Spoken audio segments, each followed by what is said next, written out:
So I'm glad that I'm pulling out a little bit. It's getting rid of that really dark line that I started the drawing with way back when. Yeah, that just kicks that shoulder. One shoulder seems to be like kicked a little bit forward, and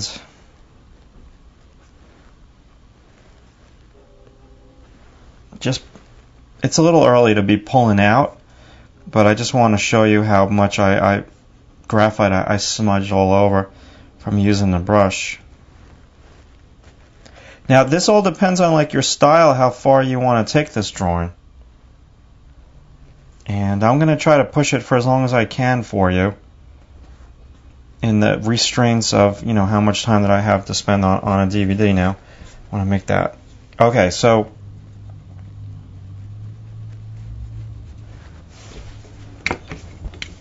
there are times where we just want to use this eraser. It's a little bit more strong because I almost pulled my mic off. Okay, let's just keep shading now. And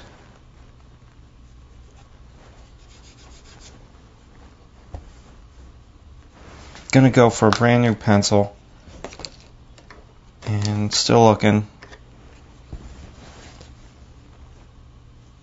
I'm hesitant to use a different pencil just because, you know, these colorized pencils, they come in different batches and some of them are so much softer than others, and this one seems to be a cool one. It's not too hard and it's not too soft, like it's just right. So I want to kind of stick with this for as long as I possibly can.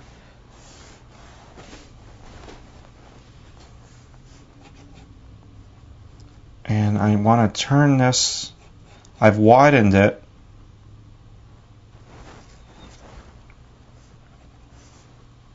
So now I got to kick out the angle. Go back and revisit all that. Yeah, this was much wider. So you start to discover some of your mess ups as you start to render. And you can, you know, adjust as you go. That's the nature of this style of drawing. And I'm very soon going to enter the next chapter. I mean, we're, you know, by the end of this chapter and the next chapter, we'll probably be like almost an hour into shading. And after shading comes refine. And you're going to start to refine. Now, refine can go on for a long time.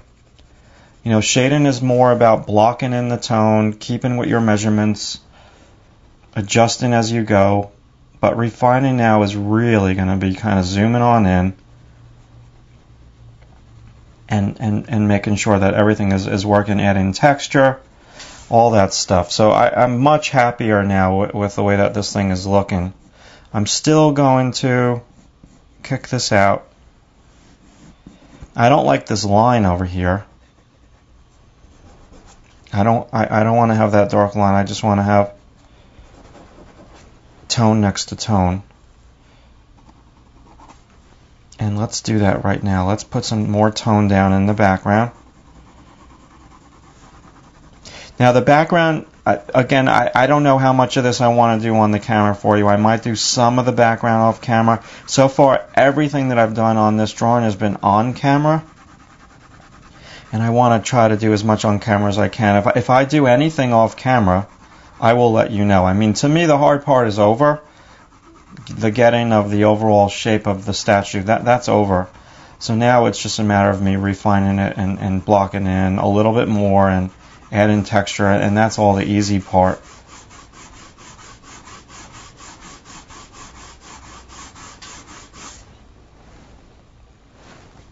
Oh yeah, this needs to be kicked out.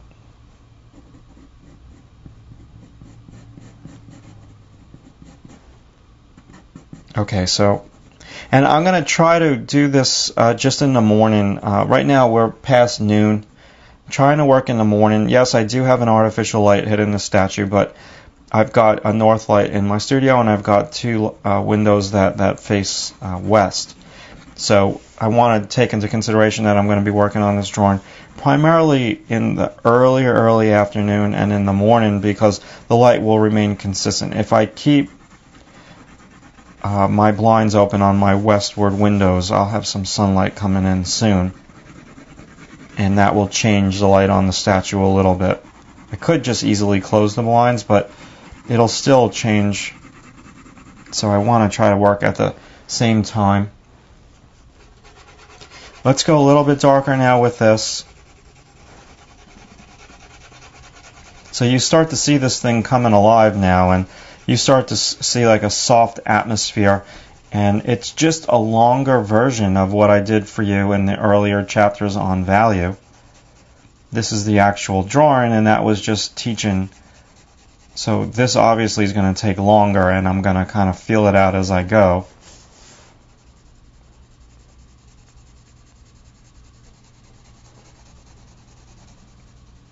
And yeah, that tone so needs to be there to pop the light. I can lose an edge over here. I'm really dying now to get in there and do some detail. But let's just block in a little bit more.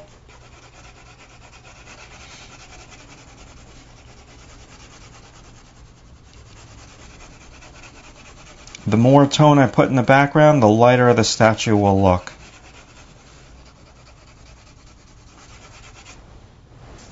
And let's go one more value darker.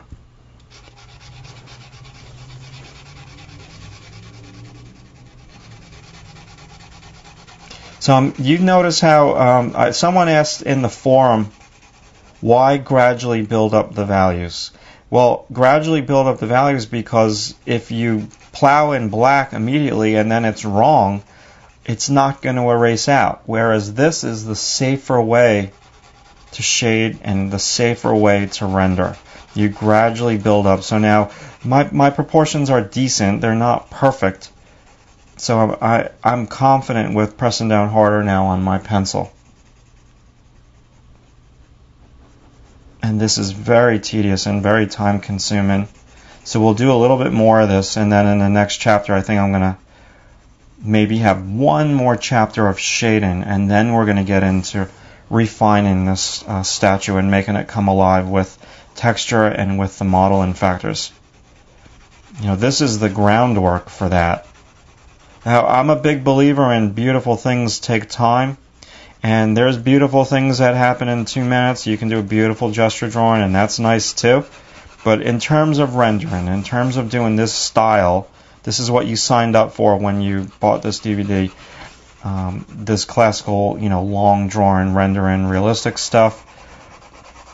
This is just the process of, you know, going and making something look beautiful through time. Longer time.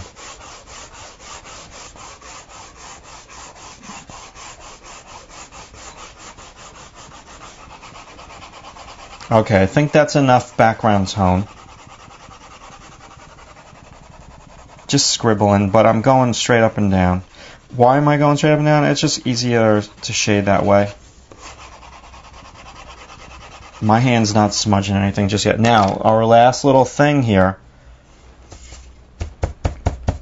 Let's have this texture be all the same. Losing an edge down here. This is already extremely atmospheric. So when we start to pop some hard edges, this thing's just totally going to come alive because we already have our groundwork for our atmosphere laid. Now you've got to figure out in the last little segment here of shading, do you want to work this way?